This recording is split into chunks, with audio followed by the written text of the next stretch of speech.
चौकीदार भी तू है मोदी, तू ही भारत की रूह। वो जमीन बंजर रह जाएगी पर मंदिर नहीं बनेगा। तो ये बात सोचना पड़ेगा कि हमारे में कहाँ कमी रही। राहुल गांधी अपना उत्तराधिकार बचाने के लिए प्रियंका गांधी को कभी आगे नहीं आने देते। उत्तर प्रदेश की दुकान आज भी योगी जी के हाथ में है। हिंदू मुस्लिम सिख है, सभी वोट देता है। एक पार्टी वोट नहीं देती किसी को। आओ खाने दो, यही तो किया इन्होंने। क्या किया 60-70 सालों से मोदी ने, ना मैं खाऊंगा ना खाने दूंगा। मुस्लिम दुनिया की ऐसी निकृष्ट कौम है जो सुविधा ले सकती है लेकिन भला किसी का नहीं कर सकती। तोड़ने की बात कर रहे हैं ना, ये भी हो सकता है कि बीजेपी ही विपक्ष को तोड़ दे। गांधी परिवार से तो कुछ उम्मीद नहीं है। अरे मोदी तेरा सताए, किसने कितना लूटा रे, वो हिसाब तू मंगवाए।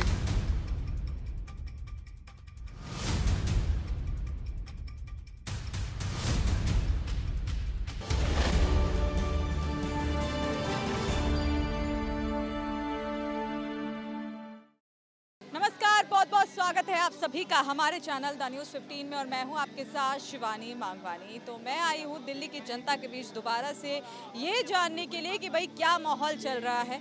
आपको बता दूं कि राहुल गांधी ने कल रायबरेली में पहुंचकर बहुत बड़े बड़े बयान दिए हैं। लगातार बयानबाजी की है जो चर्चाओं में बनी हुई है, जहां उनमें से एक बयान जो सबसे ज़्यादा सुर्खियों में है वो ये है कि अगर वाराणसी से प्रियंका गांधी को चुनाव लड़ाया जाता तो वो 1-2 लाख वोटों से ज़्यादा पीएम मोदी को हरा देती और 1-2 लाख वोट ज़्यादा पीएम मोदी से जीत पाती। और ऐसा प्रियंका गांधी के भाई राहुल गांधी ने कहा है। ये बयान जो है लगातार आग की तरह फैल गया है। इस पे जो है आरोप प्रत्यारोप का दौर जारी है और कई सारी चीज़ें जो है सामने आ रही है। राहुल गांधी ने बहुत कुछ चीज़ें बोली अपने बयान में, तो इसको लेकर हम जनता से बात करेंगे कि वो इसको किस तरीके से देखती है और क्या सोचती है। आइए जानते हैं। सर क्या नाम होगा? विकास। ये क्या कहेंगे, कल रायबरेली में राहुल गांधी पहुंचे और जो उनकी बयानबाजी है बड़ी सुर्खियों में छाई हुई है। सीधा सीधा बोल दिया है कि अगर प्रियंका गांधी को वाराणसी से चुनाव लड़ाते तो वो पीएम मोदी को हरा देती, वो भी 1-2 लाख वोटों से। वो तो राहुल गांधी हमेशा बोलते रहते हैं, अगर ऐसा कुछ था तो प्रियंका गांधी को चुनाव लड़ना था। सबसे बड़ी चीज ये तो जनता ने, देखिए जनता का जो समर्थन है वो पीएम मोदी के साथ है। जहाँ तक कि आपका जो मार्जिन कम रहा है उसके बहुत सारे कारण होते हैं, तत्कालीन कारण भी होते हैं और पहले भी कारण होते हैं। और जहाँ तक प्रियंका गांधी को इतना कॉन्फिडेंस था या राहुल गांधी को इतना कॉन्फिडेंस था तो चुनाव लड़ने में प्रॉब्लम क्या है? अगर वो जीत और हार तो जिंदगी में लगी रहती है, वो कौन सी बड़ी बात है? राहुल गांधी को ये सोचना चाहिए कि तीसरी बार भी वो सरकार नहीं बना पाए, वो उनको अपने बारे में और अपने पार्टी के बारे में ज़्यादा विचार करना चाहिए। बीजेपी क्या कर रही है, मोदी जी क्या कर रहे हैं, उसको ना ध्यान देके अपने पार्टी के बारे में ज़्यादा सोचे, क्योंकि ये तीसरी बार है कि जो देश के प्रधानमंत्री मोदी बने। उन्होंने काम किया है, सबको सेटिस्फाई करना बहुत आसान नहीं होता है। लेकिन देखिए विपक्ष तो कह रहा है भीख में जीत मिली है मोदी जी को, जो ये वोटों जो मिली है इस बार जनता ने उन्हें वोटों के आधार पर नकार दिया। किसने बोला? 240 वोट बीजेपी को मिली है, 240 सीट बीजेपी को मिली है, तो ऐसा तो है ही नहीं। देखो कुछ ना कुछ लोगों की बहुत ज़्यादा आकांक्षाएं होती है, वो पूरा नहीं हो पाया, कोई बात नहीं है, बट जनता ने उनको दिया है, स्वीकार किया है। तो वो विपक्ष का काम है करना, और विपक्ष को ना सकारात्मक विपक्ष निभाना चाहिए, देश के बारे में बात करना चाहिए, किसी के ऊपर पर्सनल अटैक नहीं करना चाहिए, मेरा मानना है। और दूसरी चीज़, राहुल गांधी को अपरिपक्व नेता बनना चाहिए, ना कि कुछ भी बातें बोल के सनसनी फैलानी चाहिए, मेरा मानना है। देखिए अयोध्या को लेकर भी उन्होंने बड़ा बयान दिया कि जो है राम के नाम पर जो वोट मांग रहे थे वहाँ पे जनता ने वोटों के आधार पर उनको पूरी तरीके से नकार दिया और राम ने जो है राम की वजह से ही सही फैसला जो है वहाँ पर आ पाया है और बीजेपी इसीलिए अब वहाँ पर नहीं आई। देखिए भगवान राम का जो मंदिर बना है उसमें तो बीजेपी के क्या किया, वो तो कोर्ट के थ्रू बना है, सबसे पहली चीज़। दूसरी भी देखिए हमेशा क्या होता है ना, जब जनता वोट करती है तो सोच समझ के करती है। मंदिर अपना अलग मुद्दा रहा है और वो बीजेपी का मुद्दा अलग रहा है। सबसे बड़ी चीज़ वहाँ के लोकल मुद्दे जहाँ भी रहे, सबसे बड़ी चीज़ है देखिए कोई कहीं से हारता और जीतता है तो उसके बहुत सारे कारण होते हैं, वो तो बीजेपी को पता करना है कि क्यों हारे जा रहे हैं। लेकिन भगवान राम के बारे में या फिर उसके बाद बीजेपी के बारे में कहना कोई, मुझे तो नहीं लगता कि ये सार्थक। इसलिए तो मैं बार बार बोल रहा हूँ कि विपक्ष को इतनी अच्छी सीटें आई है, विपक्ष अब शक्तिशाली हुआ है, तो उसको देश के लिए सार्थक बयान देना चाहिए। फालतू की बातों से ना, देश के बारे में ना उल्टा सीधा बोलने से ना, आपको ना जो अभी भी सीट मिली है ना, ये मत सोचिए कि पता चला कि अगले बार इससे कम भी आपकी मत हो जाए। देखिए, जैसे आपने कहा कि जो विपक्ष है स्ट्रांग बन के इस बार नजर आया, तो क्या लग रहा है ये जो स्ट्रांग वो भी नजर आया है, आने वाले समय में बीजेपी को पूरी तरीके से खत्म कर देंगे? अगर बीजेपी, देखिए खत्म तो कोई पार्टी कभी होती नहीं है जो, लेकिन हाँ बीजेपी को भी ये बात सोचना पड़ेगा कि हमारे में कहाँ कमी रही, और विपक्ष को भी ये सोचना पड़ेगा कि हम इतना अच्छा प्रयास किए तो आगे क्यों नहीं बढ़ पाए, सरकार क्यों नहीं बना पाए। विपक्ष का काम है अपना काम करना, सरकार के जितने भी काम है उसकी आलोचना करना, लेकिन निष्पक्ष आलोचना करना। और बीजेपी का काम है, या जो सरकार अभी जो बनी है उसका काम है कि अपने आप को लोगों के प्रति वफादार, और दूसरी बात इम्पोर्टेंट, जो छवि जो बनी है बीजेपी की आज के डेट में, इंटरनेशनल छवि बनी है, राष्ट्रीय छवि बनी है, उसको कायम रखना, क्योंकि भरोसा रखना बहुत ज़रूरी है। आपके ऊपर भरोसा होगा तभी आपको वोट मिलेगा। जनता जो भी फैसला करती है, जनता के आदेश को आपको सर आंखों में रखना पड़ेगा, और जनता के फैसलों को आपको मानना ही पड़ेगा। आपका क्या नाम? मेरा नाम शुभम पांडे है। शुभम, क्या कहेंगे जो स्थिति अभी नजर आ रही है चुनाव के बाद से, बयानबाजी लगातार जारी है। कल रायबरेली में राहुल गांधी, उनका परिवार वहां पर पहुंचा, और बयानबाजी जिस तरीके से की गई वो चर्चाओं में है। राहुल गांधी ने सीधा सीधा कहा कि भाई प्रियंका गांधी अगर वाराणसी से चुनाव लड़ती तो वो मोदी को हरा देती। तो बहुत बड़ा बयान है अपने आप में, क्या कहेंगे? देखिए, पहली बात तो ये है, राहुल गांधी अपना उत्तराधिकार बचाने के लिए प्रियंका गांधी को कभी आगे नहीं आने देते। आपने कभी देखा होगा, ये कभी चुनाव, आज तक प्रियंका गांधी ने चुनाव क्यों नहीं लड़ा? आप कभी इसके बारे में सोचिए। उनको तो जो ये कह रहे थे कि प्रियंका गांधी अगर चुनाव लड़ती तो मोदी जी को हरा देती, तो ये पता है राहुल गांधी का बड़बोलापन है। ये ऐसे कुछ भी बोल देते हैं। आप सुनिए, मैं ये करूँगा कि नहीं करूँगा, आप बताइए। ये आप अपने स्पीच में, इनके स्पीच में सुनिए, ये क्या बोलते हैं, मैं ये करूँगा कि नहीं करूँगा, आप बताइए। ये खुद मतलब हमेशा कन्फ्यूजन में रहते हैं राहुल गांधी। राहुल गांधी क्या है, लोगों को जो है बेवकूफ़ बनाने का काम करते हैं। जैसे उत्तर प्रदेश में क्या किए, चुनाव के दौरान ही 8500 रुपये के जो है बांड भरवाया गया। पता है, ये जो उत्तर प्रदेश में अलग जो चुनाव परिणाम जो आए हैं, उम्मीद से अलग आए हैं, इसका कारण था इन्होंने उत्तर प्रदेश में संविधान खतरे में है बताया, और ये बताया कि आरक्षण खत्म कर देंगे बीजेपी वाले। देखिए, राहुल गांधी ने तो सीधा सीधा कह दिया है कि भाई उत्तर प्रदेश की जनता ने ये मैसेज दिया है कि उत्तर प्रदेश जो है वो इंडिया गठबंधन के लिए बना है, और उत्तर प्रदेश की जनता को इंडिया गठबंधन चाहिए। 2014 में जो है उत्तर प्रदेश ने भारतीय जनता पार्टी को 71 सीट दिया था। 2019 में फिर से क्या है, भारतीय जनता पार्टी की 62 सीटें आई थी। तो 2024 में क्या है, पूरे देश में एंटी इनकम्बेंसी वैसे तो थी नहीं, लेकिन विपक्ष द्वारा लाई गई थी। विपक्ष ये दिखाने का प्रयास किया कि जनता मोदी जी से असंतुष्ट है, जबकि ऐसा था नहीं। ये लोग पता है कुछ मुद्दों को जो है ये लोग बढ़ा चढ़ा के दिखाए। इन्होंने देखिए, जो 400 पार का इनका नारा था, ये जैसे कोई मैदान में उतरता है, चुनाव में उतरता है, मैदान में उतरता है, या तो फिर कोई एग्जाम देने जाता है तो एक आंकड़ा सेट करता है आदमी कि मुझे हाँ मैक्सिमम अंक लाना है, तो आदमी पासिंग मार्क भी पा जाता है तो अपने आप को पास मानता है। तो बीजेपी जो है, बीजेपी इसमें क्या है, पासिंग मार्क पा के, आप ये बताइए, तीसरी बार जो है 2014, 2019, उसके बाद तीसरी बार लगातार 1962 के बाद, नेहरू जी के बाद लगातार तीसरी बार प्रधानमंत्री बनने वाले कौन है? श्री नरेंद्र मोदी हैं। लेकिन विपक्ष तो कह रहा है बहुमत के आधार पे तीसरी बार बने, अपने बलबूते पे कहाँ बने? देखिए, एनडीए जो बना था वो चुनाव के पहले बना था। आप ये बताइए, एनडीए जो ये बनाए थे वो चुनाव के पहले इनका बना हुआ था।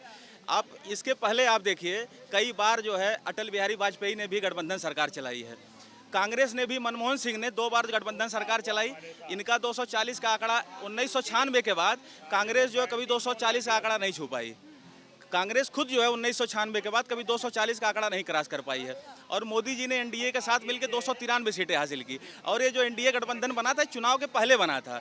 और ये बताइए, ये जो लोग 26 दल मिलके, जो प्रमुख दल मिलके, ये लोग बताइए 234 का आंकड़ा नहीं क्रॉस कर पाए, इंक्लूड ममता बनर्जी।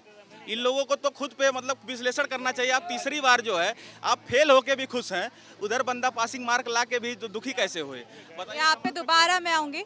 देखिए सर, क्या कहेंगे इस पर? सीधा सीधा राहुल गांधी ने कल बोला कि हिंसा की वजह से, जो हिंसा बढ़ी हुई थी उत्तर प्रदेश में, वो जनता ने नकार दिया है। इसीलिए योगी जी की जो उत्तर प्रदेश जो माना जाता है कि बीजेपी का गढ़ है, इसीलिए वहाँ पे जनता ने बीजेपी को सपोर्ट नहीं किया और बीजेपी वहाँ पर हिंसा के साथ जीतने की कोशिश कर रही थी, जो कि पूरी तरीके से नकार दिया जनता ने। मैं खुद उत्तर प्रदेश की पृष्ठभूमि से आता हूँ। मुझे नहीं लगता कि पृष्ठभूमि में अगर मैंने देखा कि जनता कहीं त्राही थी या जनता किसी हिंसा का शिकार थी, ऐसा बिल्कुल नहीं है। ये सिर्फ एक भ्रम और एक दुर्व्यवहार वाली बातें हैं योगी जी के खिलाफ कि जनता हिंसा के शिकार हो रही थी। या देखिए बेसिकली मैं बात कर रही हूँ बुलडोजर वाला जो होता था ना कि भाई बुलडोजर चला दो गुनहगार के घर पे। देखिए बुलडोजर माफियाओं के जो क्रिमिनल्स हैं उनके ऊपर चलता था, उनके घरों के ऊपर चलता था। बुलडोजर कभी भी एक बेकसूर के ऊपर कभी नहीं चला है, और बुलडोजर चला है तो माफियाओं के ऊपर चला है। ये रिकॉर्ड उठा के आप देख सकते हो। अगर यूपी में अगर हम देखें लोकसभा के अंदर बीजेपी को अगर ज़्यादा सीटें नहीं मिल पाती हैं पहले के मुकाबले में, या पहले के मुकाबले में बराबर सीटें भी नहीं मिल पाती, तो उसका मुख्य कारण है कि बीजेपी के खिलाफ जो उन्होंने प्रचार किया, 8,500 रुपये महीना, 1 लाख रुपए सालाना देने की घोषणाएं करी, बाद में उन महिलाओं को अपने दफ्तरों से मार मार के भगाया इन्होंने। इसके अलावा जो उन्होंने लोकल मुद्दे हावी हो गई, भ्रष्टाचार का, बेरोजगारी का, इनकी सबों की वजह से मैं समझता हूँ बीजेपी को कम सीटें लोकसभा में मिले। देखिए राहुल गांधी ने ये भी बोला कि अगर अब जैसे हम आ गए हैं, हमारी पकड़ में उत्तर प्रदेश है, तो सबसे पहले हमें अपनी मोहब्बत की दुकान से नफरत को हटाना है। देखिए कौन सी नफरत की वो बात कर रहे हैं? उत्तर प्रदेश की दुकान आज भी योगी जी के हाथ में है। लोकसभा के अंदर माना सीटें हैं, लेकिन वो सपा के हाथ में, अखिलेश के हाथ में है। और जिस मोहब्बत की दुकान की ये बात कर रहे हैं, ये मोहब्बत और ये नफ़रत, ये आज तक ये खुद ही नहीं बता पाए कौन सी मोहब्बत और कौन सी नफ़रत। तो जनता खुद इस चीज़ को लेकर भ्रमित है, किस नफ़रत की और किस मोहब्बत की बात करते हैं। चलिए, आपका क्या नाम है? मोहम्मद अकरम। क्या कहेंगे जो स्थिति चल रही है लोकसभा चुनाव के बाद से? हाँ, बयानबाजी चालू है और विपक्ष बड़ा टारगेट कर रहा है मोदी जी की जीत पर, कह रहे हैं भीख में जीत मिल गई। वो ये भाई साहब अच्छी बात बोले हैं, ये अपनी गलती एहसास नहीं करेंगे। कहा कि महिला के मंगलसूत्र चले जाएंगे, विपक्ष आएंगे तो महिला की मंगलसूत्र चले जाएंगे, भैंस खुल जाएंगे, ये हो जाएंगे। अपनी गलती नहीं कर रहा। कहाँ कहाँ ये गलत बयान के बोले हैं, वहाँ सीट गई है। ये आगे बोलो कि नहीं बोल गया। दुनिया पे बोला कि मंगलसूत्र चले गए, वहाँ भी सीट चले गई। कहाँ आपके गलत अल्फाज बोले? यूपी में बोले खुद योगीनाथ कि हमारी 6 महीने सरकार होने में 6 महीने के बाद मैं मस्जिद तोड़ के मथुरा में मंदिर बनाऊंगा, तो वहाँ भी सीट गई है। कहाँ कहाँ गलत बात बोलिए, वहाँ सीट। कभी किसी एक धर्म को टारगेट लेके नहीं चलो। हिंदू मुस्लिम सिख है, सभी वोट देता है। एक पार्टी वोट नहीं देती किसी को। हर पार्टी ने हर धर्म वाले को हर धर्म वोट देते हैं। एक धर्म का भी वोट देती थी किसी पार्टी को। अपनी गलती भी एहसास करो कि मैं क्या बोला हूँ मैंने। कहीं ना कहीं आप कह रहे हैं कि योगी जी की हार में मुस्लिमों का सबसे बड़ा हाथ है। नहीं, बिल्कुल नहीं है। कौन मुस्लिम वोट देते हैं? क्यों नहीं देते? जो हाँ भाई साहब, मुस्लिम दुनिया की ऐसी निकृष्ट कौम है जो सुविधा ले सकती है लेकिन भला किसी का नहीं कर सकती। हिंदू धर्म कर देती है क्या? मैं ये कहता हूँ हिंदू के चलते हिंदू धर्म कर देती है क्या? क्या पे हिंदू धर्म कर दे? एक धर्म को लेके चलते हो क्या? चले मेरे गांव में 4 जान मोहम्मदन वोट हैं और सिर्फ हमारे बलबूते पे 1947 में वो गांव छोड़ के जा रहे थे, हमने उसकी पहरेदारी की और आज तक उन्होंने बीजेपी हमारे कहने से वोट नहीं दिया। इसलिए धरती की सबसे निकृष्टतम कौम मुसलमान, दूसरे नंबर पे ईसाई। आप मुझे नेशनल टीवी पे कहीं भी बैठा के ये बात कहला सकते हैं, और जिसको लगता है कि मैं केस कर दूंगा, आप खुले हैं, मेरा नंबर लीजिए, मेरा नाम लीजिए। इतनी निकृष्टतम कौम है, अपने फायदे को सपोर्ट किया तो वो सही आदमी है। नहीं बीजेपी को सही सपोर्ट। आपको एक बूथ का बता दो जो ऑन रिकॉर्ड है। 168 वोट थे, उनमें से 58 लोगों ने प्रधानमंत्री की योजनाओं का फायदा लिया। वोट है 0। क्या मानोगे आप उसको? क्या मानोगे उसको? अब लोग कहते हैं बीजेपी टिकट क्यों नहीं देती। मैं कह रहा हूँ टिकट नहीं देनी चाहिए, और यदि संगठन में कोई आदमी है उसको भी निकाल के बाहर करना चाहिए। प्रवक्ता कोई है उसको भी निकाल के बाहर करना चाहिए। ये लेकिन ये देखिए कौम किसी की वफादार हो ही नहीं सकती। ऐलान कर देना कि मुस्लिम का वोट नहीं चाहिए मेरे को, एक बार बीजेपी ऐलान कर दे कि मुस्लिम का वोट नहीं चाहिए, अपने आप मालूम पड़ जाएगा। अभी अलाउंस भी हो जाएगा, अभी अलाउंस भी हो जाएगा। अभी आप ये समझो इनकी 350 सीट हो जाने तो ये अलाउंस भी करते हैं क्या मुस्लिम किसी को वोट नहीं, बीजेपी को वोट नहीं देते, ये अलाउंस भी हो जाएगा। अयोध्या में ये भी कहा गया है कि मुस्लिम तो मुस्लिम लेकिन हिंदुओं ने भी सपोर्ट अयोध्या की बात नहीं कर, देखो अयोध्या की बात नहीं कर, अयोध्या के वहाँ के लोगों ने वोट नहीं किया, वो उनका विवेक है। उन पे कोई पर्सनैलिटी चिर खड़ा करना किसी का भी हक नहीं है, चाहे वो हिंदू हो, मुस्लिम हो, चाहे अन्य कोई हो। किसी को भी पर्सनल, देखो विवेक से वोट किया जाता है। आप किसी से जबरदस्ती वोट नहीं करवा सकते। आपका विवेक क्या कहता है? हो सकता है उन्होंने अपना मोटो था कि भाई हमारा अयोध्या में राम मंदिर बन जाएगा, उसके बाद बीजेपी से हमें लेना देना नहीं, तो इसका मतलब यह नहीं है कि वो बीजेपी के खिलाफ हैं या वो हिंदू नहीं है। उनके क्रिटिसाइज करना बिल्कुल गलत है। चलिए, आपके हिसाब से क्या कमी आपको नजर आई, कितनी भारी मात्रा में बीजेपी उत्तर प्रदेश से हार गई? इसलिए हार गई और कॉन्फिडेंस में, और कॉन्फिडेंस, इनको नशा हो गया। इन्होंने ऐसे गलत आदमी को टिकटें दी जिनका कोई जनाधार नहीं था, जिनका कोई मतलब नहीं था। आप एक बात बताओ, मैं आपको एक नहीं 50 ऐसे सांसद गिना दूंगा जिनका कोई जनाधार नहीं है। कांग्रेस से आने वाले 104 सांसदों को कैंडिडेट को उसने क्या सोच के टिकट दिया, और आपको पता उनमें से 90 सांसद हारे हैं। 104 को बीजेपी ने टिकट दिया, सिर्फ 90 हारे हैं। इसका मतलब क्या है? आपकी आइडियोलॉजी मेरे से एकदम से थोड़ी मिल जाएगी। अरे मैं जिस पार्टी के खिलाफ 40 साल से लड़ रहा हूँ उसके साथ मैं कैसे वोटिंग कर दूंगा? उसके बाद विवेकहीनता, उसके बाद घमंड। यदि ये जय श्री राम का नारा 22 जनवरी से नहीं पकड़ते तो बीजेपी की हालत नहीं होती। मैं मोदी जी का कट्टर समर्थक हूँ, मैंने वोट नहीं दिया।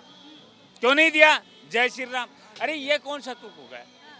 बात अच्छी है, हिंदू धर्म के आइडियोलॉजी हैं राम जी, उनको अपने फॉलो करना चाहिए, लेकिन इसका मतलब ये थोड़ा ही होगा कि मैं संघी हूँ, मैं जय श्री राम जी नहीं बोलूँगा, आप देशद्रोही हो गए। ये कौन सा लॉजिक है? इस लॉजिक से बीजेपी आ रही है, और ये अच्छा हुआ। मैं कह रहा हूँ इनको 240 नहीं, इनको 220 ही सीट मिलनी चाहिए। अच्छा, देखिए बहुत बड़ा बयान दे रहे हैं साहब। देखिए, मैं तो इनकी बात से पूरी तरह सहमत नहीं हूँ। अब ये बताइए, कोई पार्टी, सुनिए, कोई पार्टी तीसरी बार इतनी एंटी इनकम्बेंसी होते हुए भी 240 सीटें ला रही है। देश में पता है सबसे, देश में सिंगल लार्जेस्ट पार्टी आज भी बीजेपी है। देश में सिंगल लार्जेस्ट पार्टी आज भी बीजेपी है। सोचिए, सारे विपक्षी दल मिलके जो है 234 का आंकड़ा नहीं क्रॉस कर पाए, लेकिन पता बीजेपी आज भी अकेले जो है 240। विविधताओं के देश में आज भी जो है मतलब इतनी पार्टियां होने के बाद जो है बीजेपी करीब 42% वोट और करीब 42% जो है सीटें हासिल की है। तो बहुत बड़ी बात है। जनता जो है प्रधानमंत्री मोदी जी को ही वोट दिया है। आज भी सबसे बड़े नेता, भारत के सबसे लोकप्रिय नेता नरेंद्र मोदी जी हैं। और देखिए, हर देश में जो है ना, अगर कोई लगातार प्रधानमंत्री होता थोड़ी बहुत एंटी इनकम्बेंसी होती है, क्योंकि एक ही चेहरा है। अगर आप किसी से ज़्यादा उम्मीद करते हैं ना, तो आप सबसे ज़्यादा उन्हीं से अपेक्षा भी रखते हैं। तो पता नाराजगी यहाँ थी, ऐसा नहीं कि बीजेपी के काम में कुछ गड़बड़ था। ज़्यादा उम्मीद लोगों ने पाल ली जो है। असल में 2 बार ये प्रधानमंत्री रहे, तो तीसरी बार इनसे ज़्यादा उम्मीद लोगों ने पाल लिया। और ये जो राहुल गांधी बयान दे रहे हैं कि प्रियंका गांधी अगर लड़ती जो मोदी के खिलाफ तो जो हरा देती, ऐसा कुछ नहीं है। कम वोटों से जो है ना, ये इंदिरा गांधी भी एक बार चुनाव हार चुकी हैं लोकसभा का। एक बार जो है 55,000 वोट से जीती थी। जवाहरलाल नेहरू जो है एक बार 1 लाख वोट से जीते हैं। मोदी जी तो 1.5 लाख वोटों से जीते हैं। तो ऐसा नहीं कोई प्रधानमंत्री कम वोटों से जीता तो ऐसी बात है, पहले भी लोग कम वोटों से जीत चुके हैं। और इसमें कोई दो राय नहीं है। विश्व के और भारत के सबसे लोकप्रिय नेता माननीय नरेंद्र मोदी जी हैं, वो रहेंगे भी। और तीसरी बार जो है पूर्ण बहुमत की सरकार चलाएंगे। ये जो हल्ला हुल्ला हो रहा है कि ये सरकार गिरेगी, ऐसा कुछ नहीं है। 240 सीटें बीजेपी की खुद की हैं। एनडीए के साथ मिलकर आराम से सरकार चलाएगी। और ये तोड़ने की बात कर रहे हैं ना, ये भी हो सकता है कि बीजेपी ही विपक्ष को तोड़ दे, तो कोई दिक्कत नहीं है सरकार चलाने में। सरकार चलाने में कोई दिक्कत नहीं आने वाली है। आपका क्या नाम है? जी, मेरा नाम अश्मीत है। देखिए, अभी कह रहा है विपक्ष की तीसरी बार तो बन गए हैं जैसे तैसे, लेकिन आगे बीजेपी का बिल्कुल बोलबाला खत्म होने वाला और विपक्ष पूरी तरीके से खत्म कर देगा। क्या कहेंगे? विपक्ष तो शुरू से कुछ ना कुछ कहता है। देखो, होने को तो कुछ भी हो सकता है। आज से जब बीजेपी नहीं आई थी तो बहुत लोगों ने खड़ा होकर बयान दिया है। चलो इस चीज़ की मैं बहुत सिंपल सी जब बातें करता हूँ आपसे, हो सकता है लगे कड़वी लगे बहुत लोगों को, पर ज़रूरी है, ठीक है। कि आज से 15 साल पहले, 15 साल नहीं चलिए 20 साल पहले बहुत लोग खड़ा होकर बोलते थे वो ज़मीन बंजर रह जाएगी पर मंदिर नहीं बनेगा। 90% लोगों ने सुना होगा कि वो बंजर रह जाएगी, बनेगा। कब बना? मोदी जी आए बना ना। मैं किसी पार्टी के साथ नहीं हूँ, ठीक है, पर मेरे को ये है कि ये जो तिरंगा है ना आप पीछे देख रहे हैं, ये किसी एक धर्म ने मर के या सिखों ने भी सिर्फ करके नहीं दिया, हर किसी का उसमें बलिदान रहा है, ठीक है। ये एक रहना चाहिए। बाकी पार्टियां जो मर्जी हो, पार्टी आए जाए, सरकार गिरे ना गिरे, पर उस आदमी को आगे लेके आओ जो इसको समेट के एक साथ रख सके, ठीक है। मरता है जब भी दंगे की सिर्फ एक सच्चाई है, ठीक है। अगले दिन किसी के घर में मम्मी या अम्मी बोलने वाला नहीं बचता।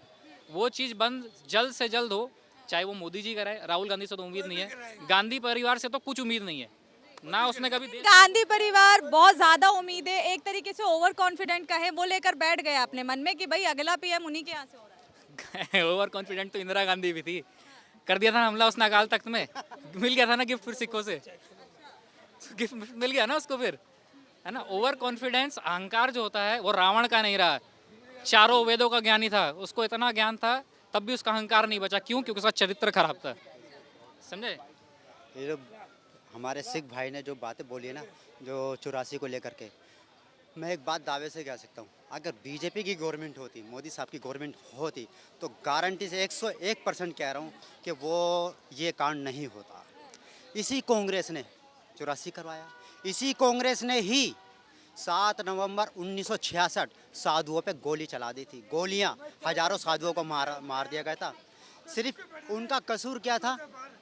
उन साधुओं का कसूर ये था, एक गाय को बचाने के लिए एक सशक्त कानून की मांग कर रहे थे, एक सशक्त कानून की मांग कर रहे थे कि गाय ना काटी जाए। गाय को बचाने के लिए मैं माफी चाहूंगी। तो अब बताओ, एक गाय को बचाने के लिए कानून मांग रहे थे, सिर्फ एक सशक्त, और बदले में क्या मिला? हजारों साधुओं को गोलियों से मार दिया गया। किसके शासन में? कांग्रेस के शासन में। किसने ऑर्डर दिया था? कौन थी उस वक्त प्रधानमंत्री? इंदिरा गांधी। मैं माना नहीं, अच्छी प्रधानमंत्री थी, बहुत स्ट्रॉन्ग लीडर, आयरन लेडी भी कहा जाता है। लेकिन कुछ गलतियां ना, गलतियां नहीं, कुछ गुनाह हुए हैं उनसे, वो भी कांग्रेस के शासन में। अब इंदिरा गांधी को हटा दो, लेकिन कांग्रेस को मैं एंटी हिंदू, एंटी सिख बोलूँगा। देखिए विपक्ष ने ये भी कहा है कि अगर बीजेपी इतना स्ट्रांग करना चाहती है देश को तो अग्निवीर योजना क्यों लेकर आ रही है? अगर 4 साल के लिए काम करेंगे कौन रखवाली करेगा देश? देखो क्या नाम है, अग्निवीर, अब देखो मैं अग्निवीर पे जहाँ तक जितना मुझे मालूम है, हर देश की एक नाम है एक प्राइवेट आर्मी भी होती है, यानी कि कुछ रिजर्व में रखी जाती है, तो उसमें कोई गलत तो नहीं है जहाँ तक। अग्निवीर का मतलब क्या है? सबसे पहले हमें अग्निवीर का मतलब जानना चाहिए, ठीक है। एक तरफ हम बोलते हैं अनएम्प्लॉयमेंट है, बहुत सीधी सीधी बात, अनएम्प्लॉयमेंट है, बेरोजगारी है, नहीं मिल रही, ठीक है। एक आर्मी में किसी को एंटर करने के लिए, एक प्राइवेट नौकरी में भी किसी को एंटर करने के लिए ना बहुत सारे डॉक्यूमेंट बनवाने पड़ते हैं। आपको पता होगा HR लगता है, HR डॉक्यूमेंट कराता है, इंटरव्यू करवाता है, उसके बाद उसकी स्पेस के होता है कि कॉस्ट टू कंपनी ये है, ये लगेगा, ठीक है। एक आर्मी में इनरोलमेंट करने के लिए फिजिकल होता है, आपका रिटर्न होता है, इंटरव्यू होता है, बहुत कुछ होता है, अलग अलग पोस्ट के लिए अलग अलग चीज़ होती है। अग्निवीर इसलिए बनाई गई कि हमारे पास 125 करोड़ आदमी है, किसी का चाइना का पता नहीं हमारा वो है पड़ोसी, पाकिस्तान का पता नहीं हमारा पड़ोसी है, कब हमला कर दे क्या कर दे। तो हमारे पास एक सशस्त्र बल होना चाहिए ताकि उस बुरे समय में हम उसको आगे खड़ा कर सके। जो हमारी आर्मी है वो तो ऑलरेडी है, ठीक है। अनएम्प्लॉयमेंट से अच्छा कि 4 साल वो आदमी कुछ कमाए। जब वो रिटायर हो रहा है ऐसा तो नहीं बोल रहे कि चलो भाई बाय बाय, आपको बाद में देखेंगे। कुछ पैसा दे रहे हैं ना, पैसा दे रहे हैं कि चलो जब तक तुम आगे तैयारी करो कि तुम परमानेंट आर्मी में आ सको, जब तक नहीं आ रहे हो तब तक ये पैसा तुम्हारे पास होना चाहिए कि तुम अपने परिवार का ध्यान रख सको या कोई धंधा कर लो अपना। इसमें गलत तो कुछ नहीं है मेरे हिसाब से। जी चलिए, देखिए आपसे मैं सवाल ये करूंगी कि अग्निवीर योजना को राहुल गांधी कह रहे हैं कि हम आए तो हम हटा देंगे, तो क्या इससे जनता लुभ जाएगी कांग्रेस? यार एक बात बताओ, राहुल गांधी जी बोल क्या रहे हैं और किसको बोल रहे हैं और किस चीज़ से बोल रहे हैं? दिमाग तो है ही नहीं उनके पास बोलने लायक, तो मंदबुद्धि बच्चे की तरह ट्रीट कर रहे हैं। मतलब मेन चीज़ इस तरीके से लग रहा है, ठीक है। तो वो क्या हटा देंगे? वो तो खुद ही हटे हुए हैं पहले ही, राइट। क्योंकि इन्होंने जितना खाओ और खाने दो, यही तो किया है इन्होंने। क्या किया 60-70 सालों से? तो अब वो चलेगा नहीं। मोदी क्या कहते हैं, ना मैं खाऊंगा ना खाने दूंगा। तो क्योंकि देश को बचाना है, देश को संभालना है, उसके लिए एक दमदार प्रधानमंत्री होना चाहिए। और प्रधानमंत्री अभी तक तो बहुत आए आपने देखे कि पहला प्रधानमंत्री आया जो कि डबल रोल कर रहा है, यानी कि प्रधानमंत्री के साथ साथ चौकीदार भी है, और चौकीदार होना बहुत ज़रूरी है। ताली बजा दो इस बात। तो मेरा गाना है, प्रधान भी तू चौकीदार भी तू, है मोदी तू ही भारत की रूह, भारत की रूह। सारे चोर लुटेरों को डर मोदी तेरा सताए, डर मोदी तेरा सताए, किसने कितना लूटा रे, वो हिसाब तू मंगवाए, वो हिसाब तू मंगवाए। पूरे विश्व में तेरी तेरी चर्चा हर सू, प्रधान भी तू चौकीदार भी तू। चलिए, बहुत बहुत शुक्रिया। तो देखिए, हमने दिल्ली की जनता से बात की और उनसे जाना कि भाई जो बयानबाजी चल रही है, रायबरेली में राहुल गांधी ने जो बयानबाजी की है, उसके बाद क्या नाम है, जनता किस तरीके से उन बयानों को देख रही है, जनता का क्या रुख है, वो आपने सुन लिया है। अब इस पर आपकी क्या राय है, कमेंट बॉक्स में ज़रूर दीजिएगा। तो बने रहें द न्यूज़ 15 के साथ। शिवानी मांगवानी, कैमरामैन गोविंद के साथ।